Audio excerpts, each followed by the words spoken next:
Olá, sejam bem-vindos ao Gestão Unesp 2014 e hoje nós vamos conversar sobre assessoria de planejamento estratégico. Nosso convidado aqui no estúdio é o assessor-chefe da APE, o professor Rogério Buccelli. Professor Rogério, é um prazer recebê-lo em nosso programa. Prazer é meu. Professor, pensando nessa estruturação da reitoria, eu gostaria que o senhor comentasse como que surgiu essa assessoria de planejamento estratégico.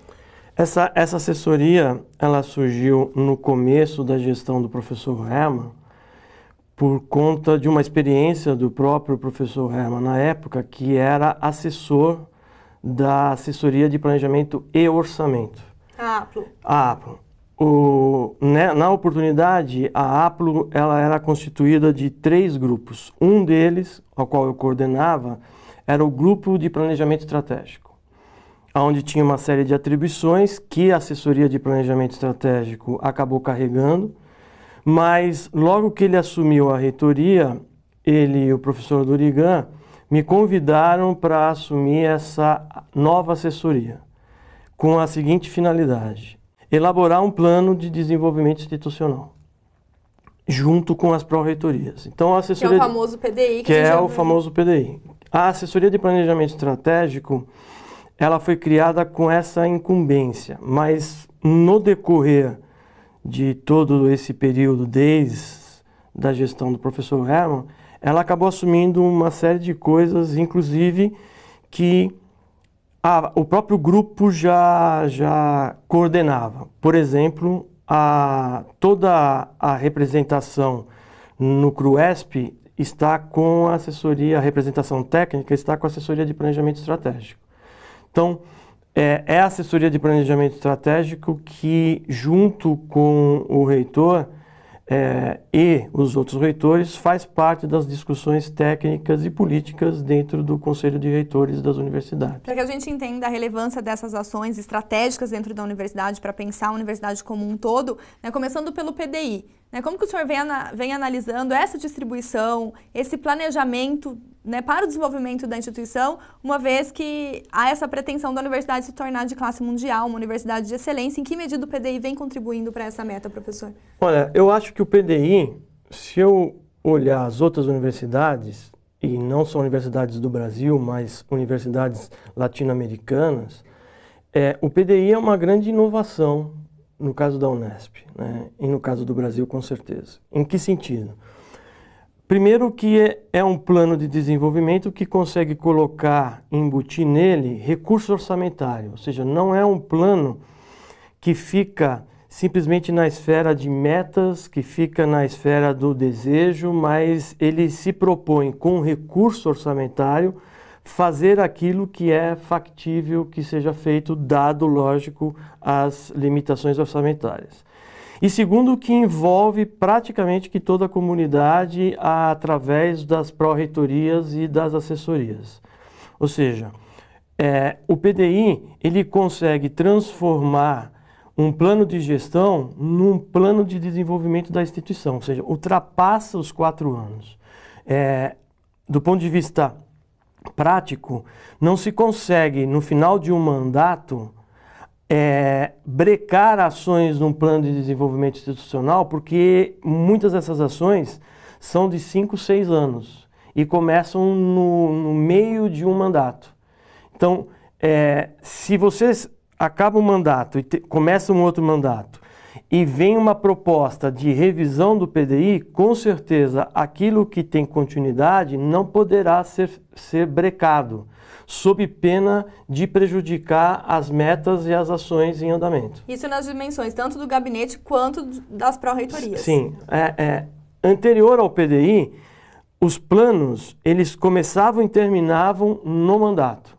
O PDI, ele ultrapassa, porque a gente está falando de desenvolvimento institucional. Então, vou dar um exemplo prático. Quando você tem um plano de desenvolvimento na área de periódicos, ultrapassa o mandato. Ultrapassa o mandato no que se refere a ações, a metas e no que se refere a recursos orçamentários. Por hipótese, se um novo gestor assumir e quiser brecar, ele vai ter sérias consequências contratuais por conta do recurso orçamentário e vai ter sérias consequências nas metas e nas ações que ultrapassa o mandato. O que ele pode fazer? Ele pode esperar terminar aquele programa e vir com um novo programa. Então, muitas vezes acontece de uma pró-reitoria assumir e ter que esperar um ano e meio até terminar o programa para ela vir com um novo programa. Fora o fato que todos esses programas vão para o Conselho Universitário também, né? Então, e a APE dá esse suporte para a gestão desses projetos em continuidade. Exatamente. Todo o suporte técnico, todo o suporte conceitual é a APE que dá. Ou seja, a APE desenvolveu um software, patenteou o software está patenteado, todos os gestores utilizam esse software, a sociedade, de uma forma geral, entra e vê exatamente o que está sendo feito. Por exemplo, entra no detalhe de ver o ofício que liberou o recurso para um docente que faz parte de um programa fazer um pós-doc no exterior. Entra no detalhe, entra no nome do docente, ou seja... Que é uma transparência da universidade. Que é uma transparência da universidade. E está aberto, ou seja, não precisa ser da universidade para acessar o que está sendo feito. Está na página da universidade. Então, mas além dessa tecnologia, que eu tenho orgulho de falar, que foi patenteado, isso é da Unesp, já outras universidades queriam desenvolver e tiveram que consultar a gente dessa possibilidade, é o fato de você ter um plano que saiu do papel, entendeu? Ou seja, plano de desenvolvimento institucional no Brasil é uma norma necessária para qualquer universidade pública conseguir fazer com que os seus cursos sejam certificados. Nós não precisamos, porque isso não é cobrado da Unesp, ou seja, o Conselho Estadual de Educação, ele não necessita, para fazer com que os nossos cursos sejam cursos credenciados, ter um plano estratégico. Já uma universidade federal precisa. Então, o que nós fizemos?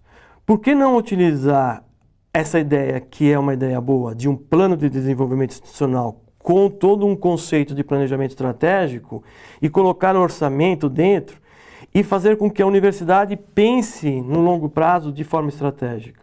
Deu super certo. É lógico que deu super certo porque os reitores deram todo o apoio político para isso e o Conselho Universitário aprovou por unanimidade essa ação. Tem vários planos que eu conheço que não saem do papel. Vários planos de universidades federais super requisitadas aí que não saem do papel. Além dessa gestão do plano institucional, o PDI, também tem as outras atribuições e como foi o desenvolvimento dessas ações durante o ano de 2014, nós conversamos daqui a pouco. Tá bom. O Gestão Unesp vai para um breve intervalo e já volta.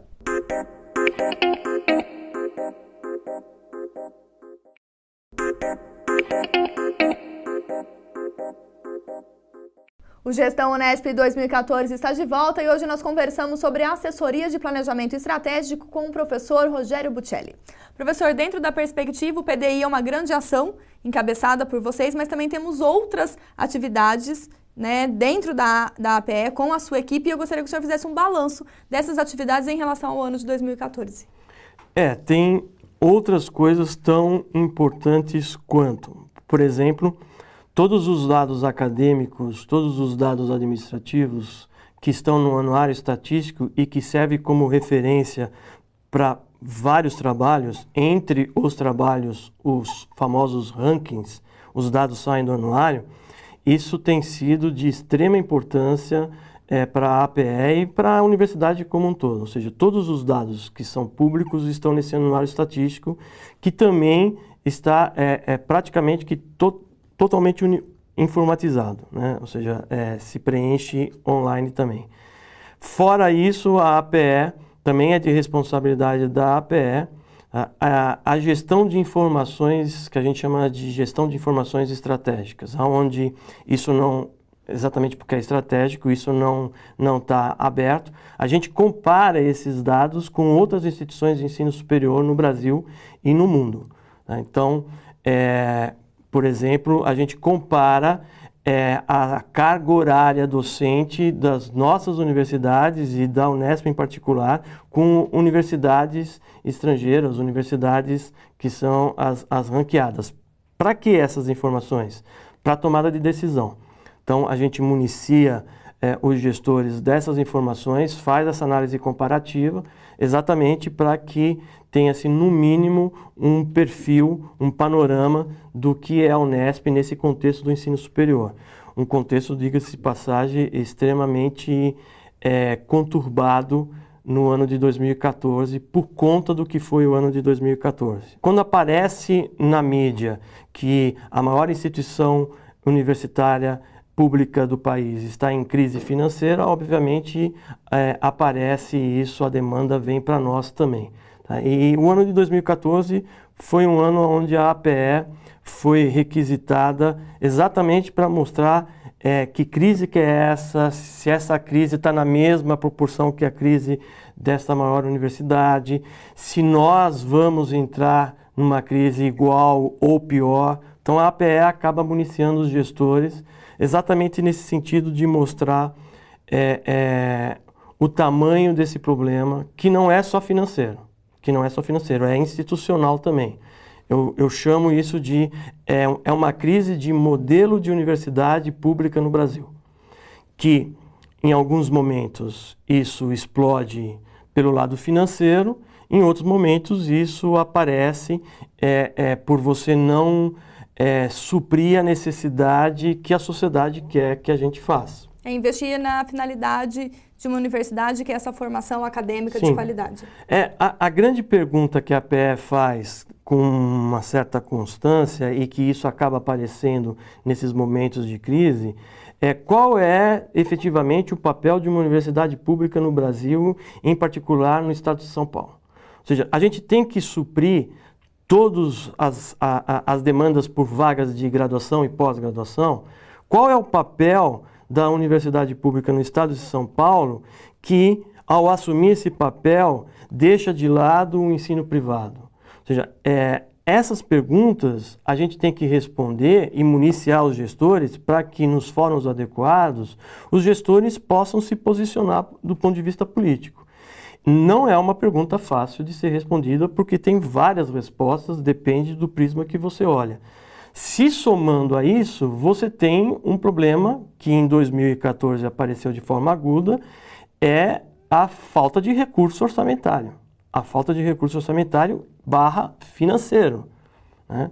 Ou seja, que entra numa particularidade das 3 do estado de São Paulo, a discussão da autonomia, que é peculiar no Brasil. Eu diria, é peculiar no mundo ocidental. Ou seja, você tem um imposto que incide de forma indireta em toda a população, que é o ICMS, ou seja, uma pessoa que ganha um salário mínimo e uma pessoa que ganha 30 salários mínimos, elas estão proporcionalmente pagando a mesma coisa. Para quê? Para manter essas universidades. Ou seja, é um imposto indireto, não é um imposto direto. Bom, se é um imposto indireto, que já é desigual por ser indireto, a universidade deveria minimizar essa desigualdade. Ou seja, como? E uma das coisas que a gente tem feito, e eu acho que tem sido um sucesso, é o programa de inclusão. Então, o programa de inclusão, ele é um programa aprovado pelo Conselho Universitário e o PDI, ele entra por aí, tá, dando suporte no programa de inclusão. Então, esse é um problema, é um modelo, a gente tem que pensar isso. As pessoas me consideram um pouco pessimista ou muito pessimista. O fato é, por eu trabalhar nessa área, eu vejo um modelo de ensino que é um modelo sustentado por um imposto indireto, com uma autonomia em cima de uma alíquota. Tá? É claro que eu tenho que chegar para as pessoas e falar assim, isso não se sustenta. Não há nada parecido no mundo, e não há nada parecido no Brasil, tá, que a gente possa falar que isso é sustentável, apesar de a gente estar no 25º ano de autonomia. Você construir um modelo onde você quer suprir toda a demanda da sociedade, seja por vaga, seja por pesquisa, em cima de um modelo que é frágil desse ponto de vista, é lógico que a gente vive numa corda bamba. Então, isso precisa ser repensado. E quando aparecem problemas como o de 2014, isso explode, isso fica visível.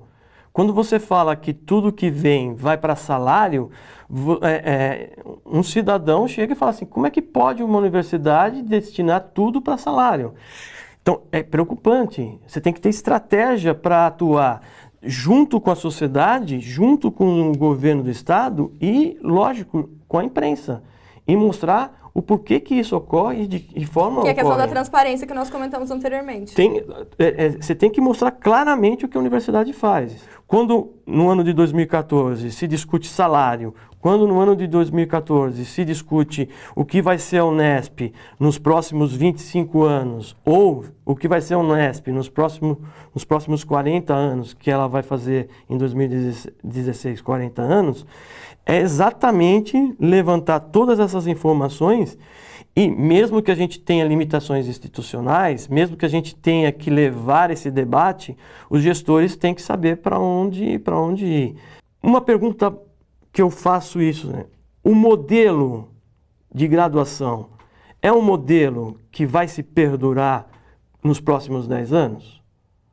Ou seja, a gente vai sempre estar a reboque do que está acontecendo ou a gente vai poder criar um modelo de graduação que dê resposta, por um lado, aos alunos que demandam a Unesp e, por outro, a manutenção da qualidade? Porque, caso contrário, as coisas virão e a gente vai apagar incêndio. Não é para isso que serve uma assessoria de planejamento estratégico. Existem vários modelos de ensino de graduação no Brasil e no mundo. Com certeza nós não vamos criar um modelo novo. Ou nós vamos copiar ou nós vamos adequar à realidade brasileira. É perfeitamente factível projetar isso para que quando isso ocorrer de fato, a gente já tenha aí 2, 3 anos à frente dessa nova perspectiva. A mesma coisa na área da pesquisa, a mesma coisa na área da pós-graduação, ou seja, o mundo muda constantemente e a APE ela serve exatamente para alertar, no mínimo, para alertar os gestores de que estamos fazendo coisas do século passado e que mais cedo ou mais tarde vão bater na porta. Vai impactar. E aí, pensando nesse impacto, tem alguns desafios aí para o ano de 2015, mas isso a gente conversa daqui a pouco. Ok. O Gestão Unesp 2014 faz mais uma pausa e já volta.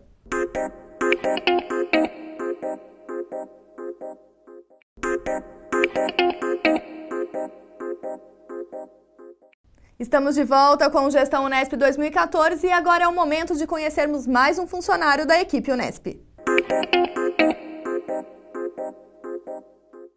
Aqui na Unesp, eu estou trabalhando há 33 anos. Eu comecei a trabalhar aqui na universidade no gabinete do reitor, né? Eu era secretário do reitor.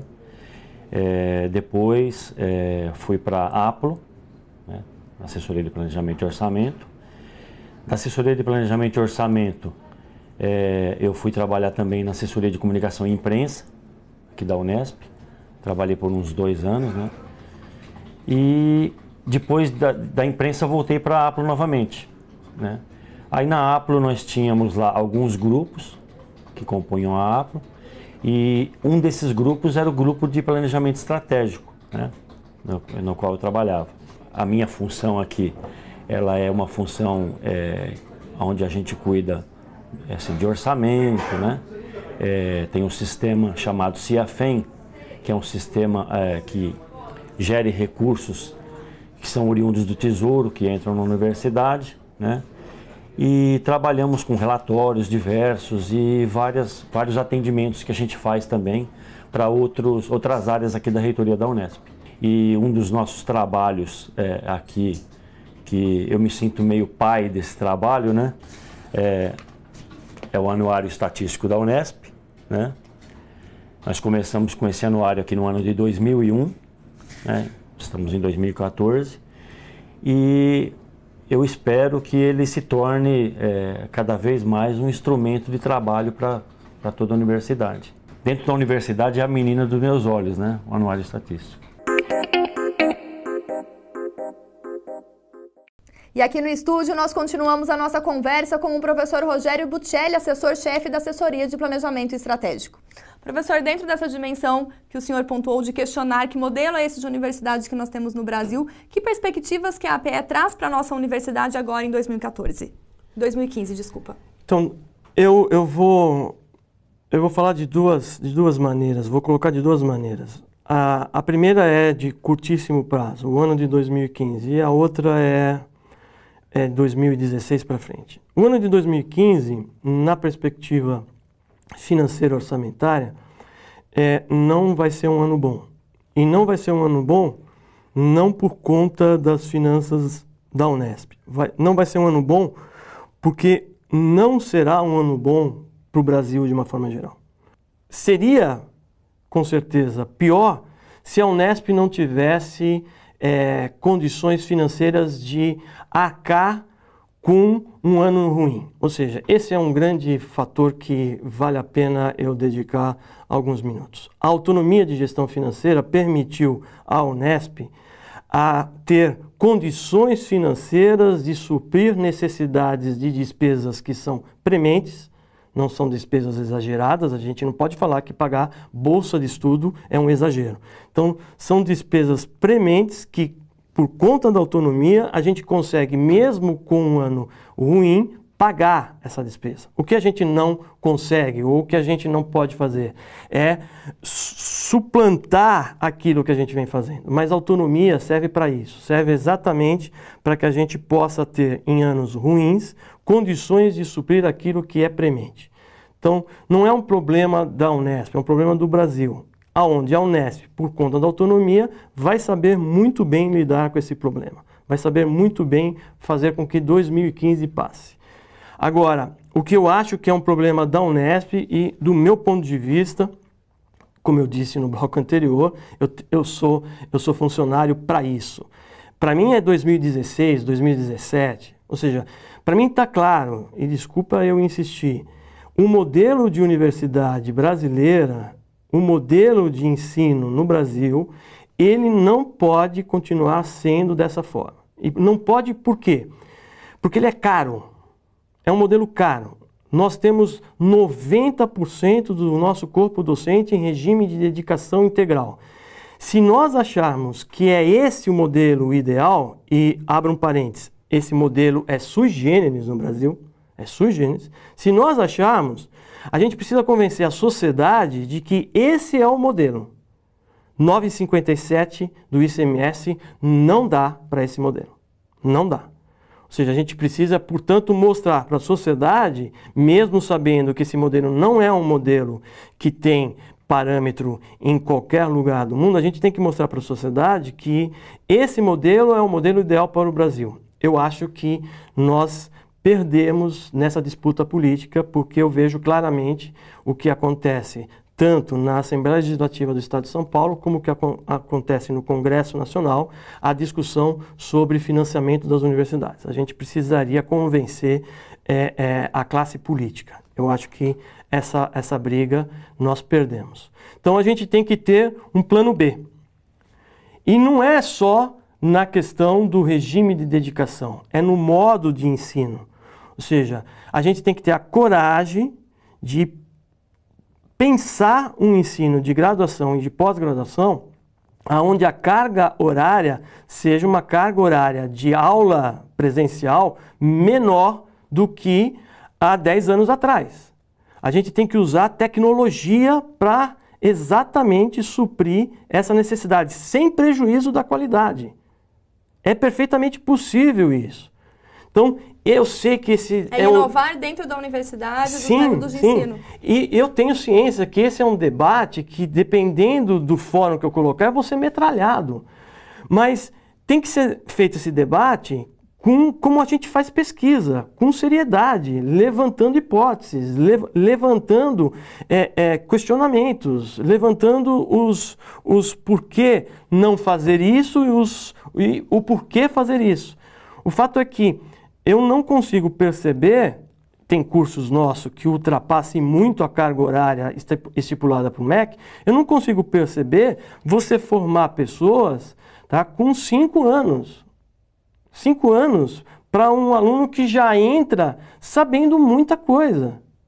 Então, não se sustenta isso, né? E eu acho que financeiramente não vai se sustentar mesmo. Fora o fato que, para mim, eu não sei se você percebeu, eu não quero ficar no ano de 2015. 2015, para mim, ele já está dado. 2015 vai ser um problema financeiro orçamentário. 2015 vai ser um grande ano para que a Unesp pense os próximos anos dessa universidade. Qual a universidade que queremos, né? E tem pessoas, tem um grupo de pessoas seríssimas dentro da Unesp, pessoas que escrevem sobre isso, pessoas que são tituladas sobre isso. Nós temos que sentar e discutir exatamente isso, a ponto de saber quais são os nossos limites, como eu coloquei, tem a classe política, a gente tem que convencer. Por outro lado, a gente tem que avançar, como a gente vem avançando em ranking, avançando na pesquisa, nós temos uma quantidade de titulações cada vez maior, tá? Temos que avançar, mas avançar como? Avançando, financiando totalmente essas coisas? Parece que é pecado discutir forma de financiamento. Não, não é. A gente tem que encarar a realidade. Ou seja, 100% do financiamento na universidade vem de um imposto indireto. É ingenuidade a gente imaginar que a Unesp vai se sustentar assim. Não vai se sustentar assim. A não ser que a gente aposte no sucateamento. Eu acho que ninguém aposta no sucateamento. Ou seja, sustentar essa classe, essa quantidade de teses com a qualidade que tem, essa formação de alunos na graduação, que são uma das melhores formações que a gente tem, com um corpo docente e o corpo técnico-administrativo de qualidade, mantendo a remuneração e os salários no mesmo jeito, não dá para ser com 9,57. Com certeza não dá. Ou seja, nós vamos ficar pautando sempre as nossas discussões pelo aquilo que a gente pautava nos 10 anos, ou a gente vai vir com alternativa?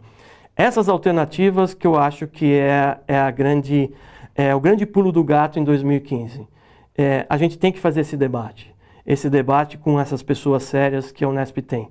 Caso contrário, a gente vai ser engolido pela essa classe política, que ela já sabe o que ela quer.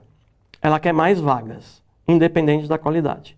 Ela quer muito mais vagas. É uma questão quantitativa e não de qualidade. Sem sombra de dúvida. Ela não faz, a classe política, ela acha que a qualidade é uma consequência. Não é uma consequência quando você coloca 70 pessoas assistindo uma sala de aula, ou assistindo uma aula, ou 70 pessoas num laboratório que você não tem condições de ter bancada suficiente para 70 pessoas. A classe política não faz isso. A classe política, ela olha exatamente quantos alunos você demanda numa medicina. São 100, 110 pessoas por vaga? Por favor, tá? Supra essa necessidade. Não, a gente tem que convencer, e convencer não só com argumento político-ideológico, mas convencer dando alternativas. Para mim, isso é o que a gente precisa fazer, e a gente ainda não faz, do meu ponto de vista. Dar alternativas. Tem que dar alternativas. Professor, eu gostaria de agradecer a sua participação e desejar sorte em frente a esses debates que o senhor possivelmente vá promover dentro da universidade, junto com as pessoas de nome, de capacidade e competência para pensar cada vez mais numa qualidade de ensino dentro da nossa universidade. Eu que agradeço, obrigado pela oportunidade. Muito obrigada. O Gestão Unesp 2014 fica por aqui. Acompanhe a discussão sobre as ações da universidade em nosso programa. Obrigada pela companhia e até a próxima.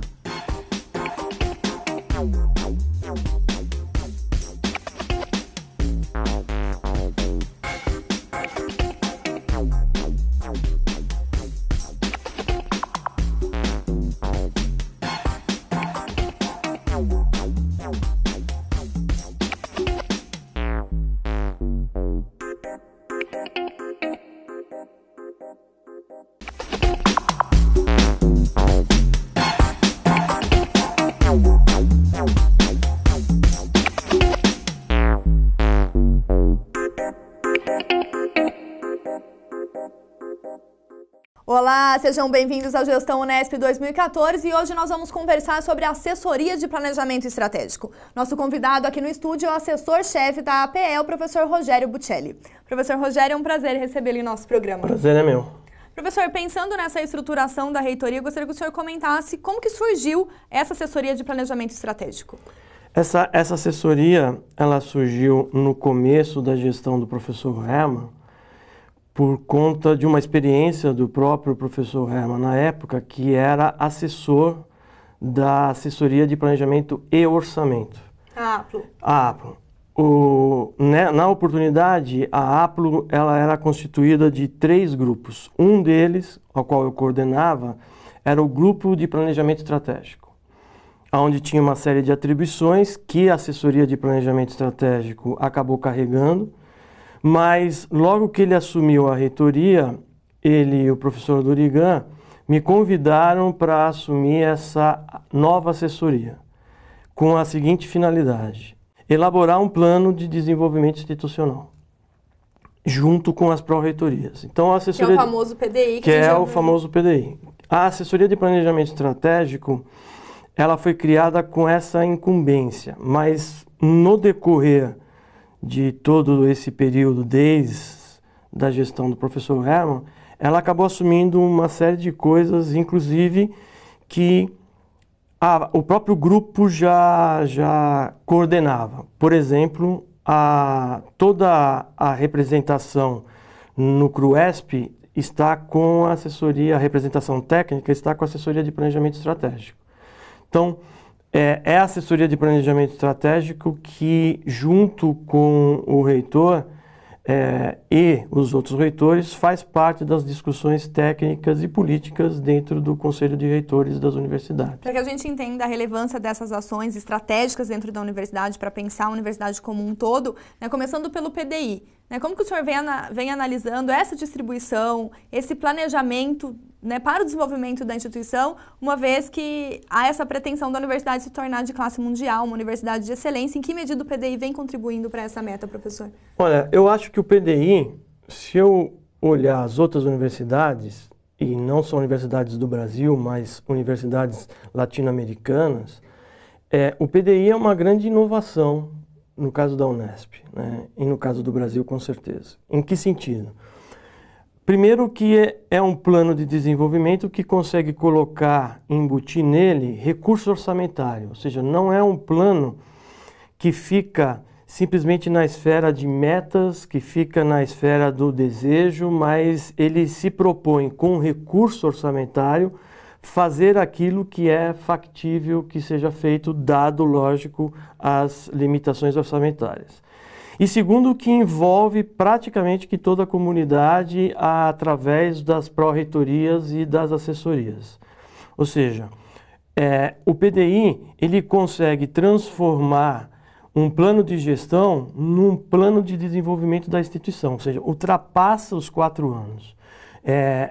Do ponto de vista prático, não se consegue, no final de um mandato, brecar ações num plano de desenvolvimento institucional, porque muitas dessas ações são de 5, 6 anos e começam no meio de um mandato.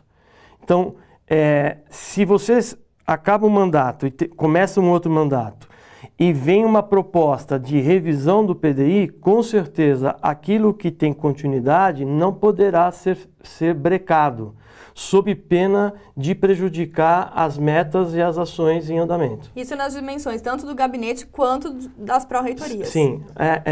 Anterior ao PDI, os planos eles começavam e terminavam no mandato. O PDI, ele ultrapassa, porque a gente está falando de desenvolvimento institucional. Então, vou dar um exemplo prático. Quando você tem um plano de desenvolvimento na área de periódicos, ultrapassa o mandato. Ultrapassa o mandato no que se refere a ações, a metas e no que se refere a recursos orçamentários. Por hipótese, se um novo gestor assumir e quiser brecar, ele vai ter sérias consequências contratuais por conta do recurso orçamentário e vai ter sérias consequências nas metas e nas ações que ultrapassam o mandato. O que ele pode fazer?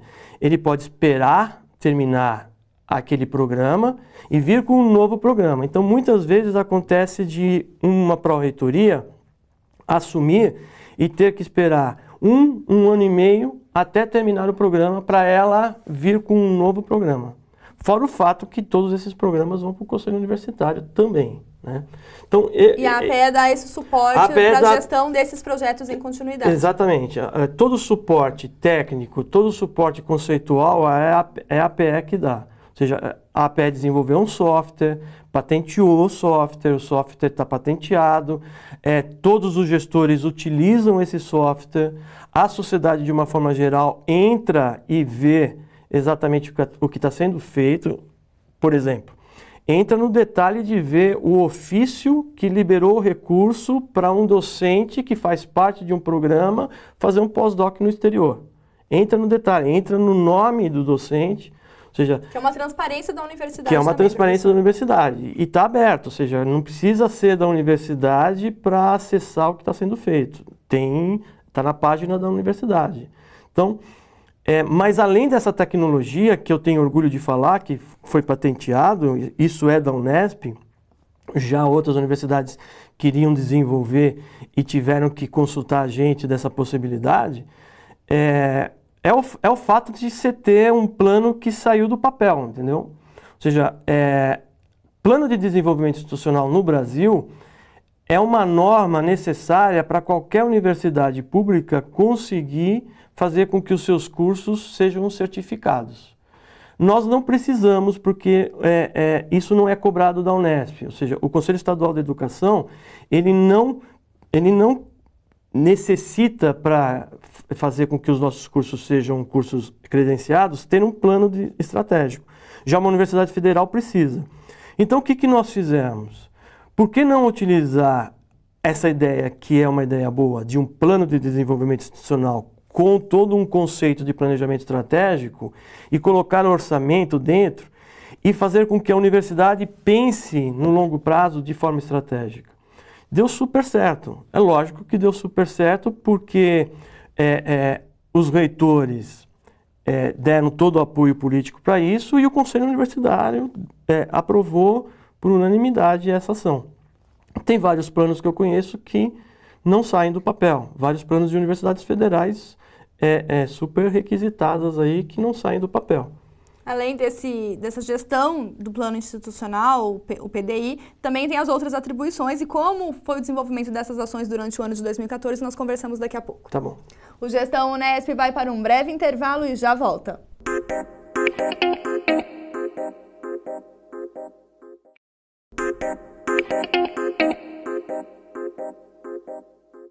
O Gestão Unesp 2014 está de volta e hoje nós conversamos sobre a assessoria de planejamento estratégico com o professor Rogério Buccelli. Professor, dentro da perspectiva, o PDI é uma grande ação encabeçada por vocês, mas também temos outras atividades, né, dentro da APE com a sua equipe e eu gostaria que o senhor fizesse um balanço dessas atividades em relação ao ano de 2014.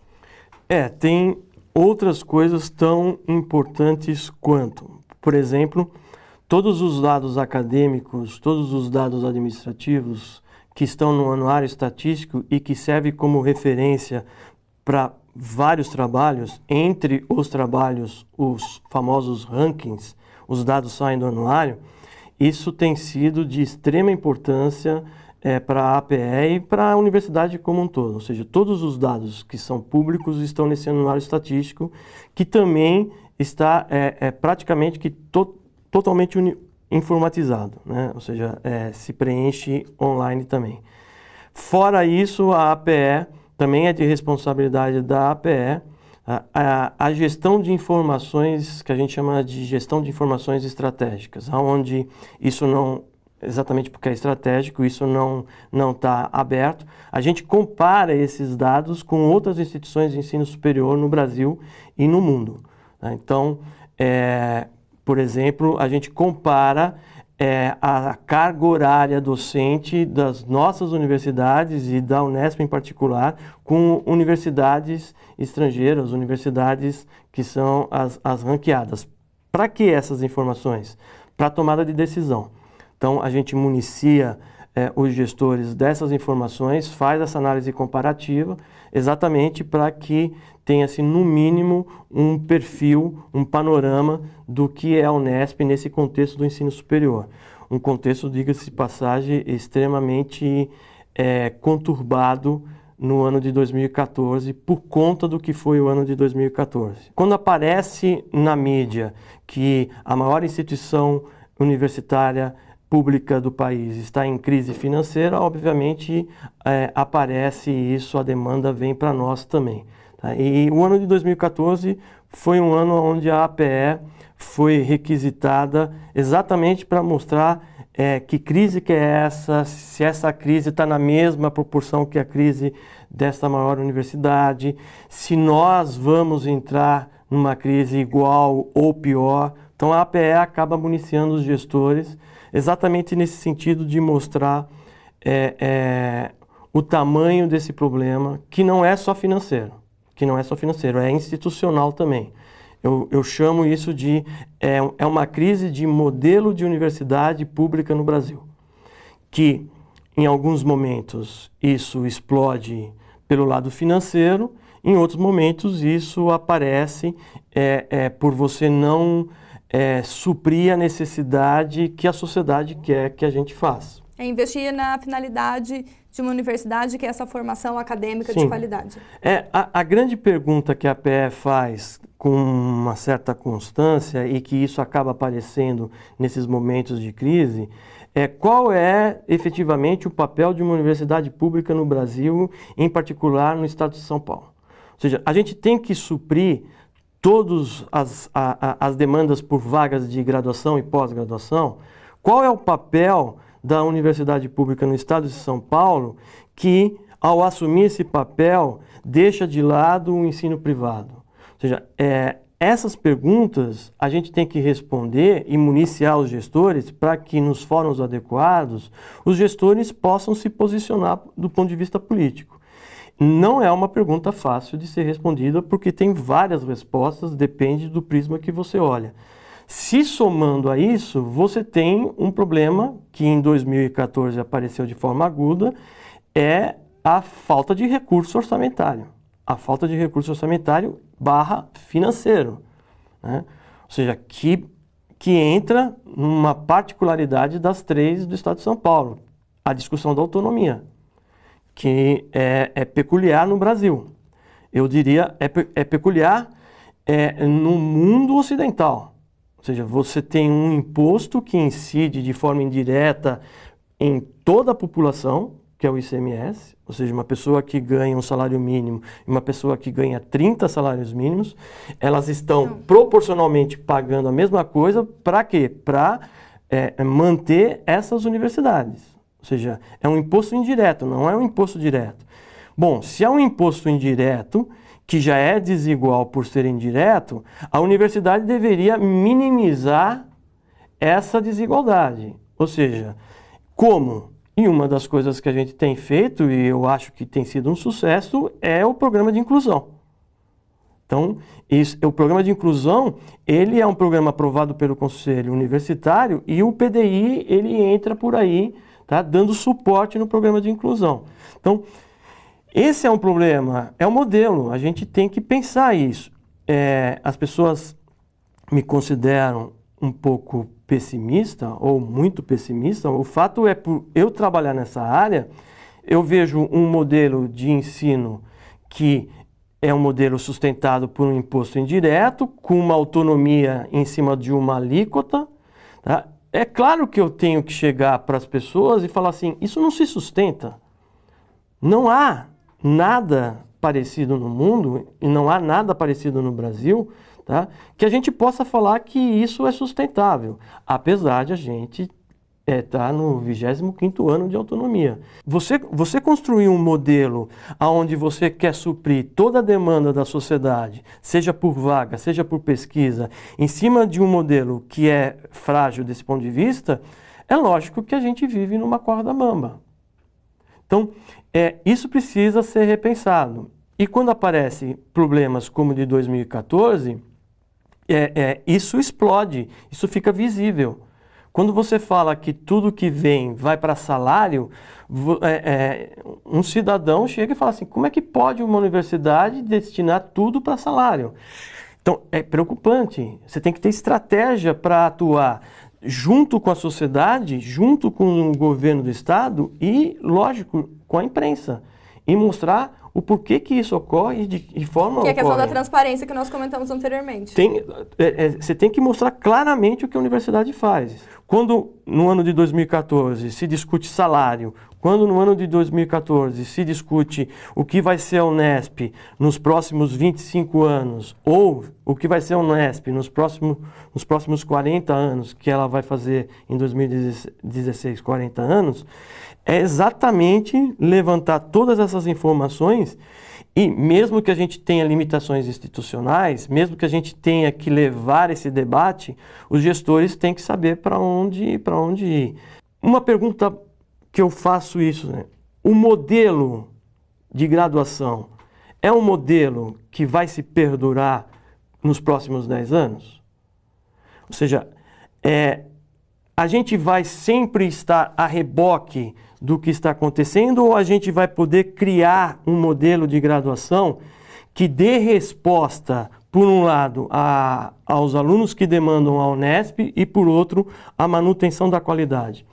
Porque, caso contrário, as coisas virão e a gente vai apagar incêndio.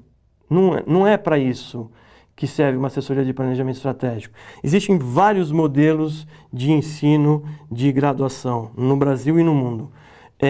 Com certeza nós não vamos criar um modelo novo.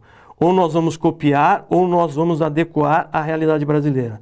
É perfeitamente factível projetar isso para que quando isso ocorrer de fato, a gente já tenha aí 2, 3 anos à frente dessa nova perspectiva. A mesma coisa na área da pesquisa, a mesma coisa na área da pós-graduação, ou seja, o mundo muda constantemente e a APE ela serve exatamente para alertar, no mínimo, para alertar os gestores de que estamos fazendo coisas do século passado e que mais cedo ou mais tarde vão bater na porta. Vai impactar. E aí, pensando nesse impacto, tem alguns desafios aí para o ano de 2015, mas isso a gente conversa daqui a pouco. Ok. O Gestão Unesp 2014 faz mais uma pausa e já volta.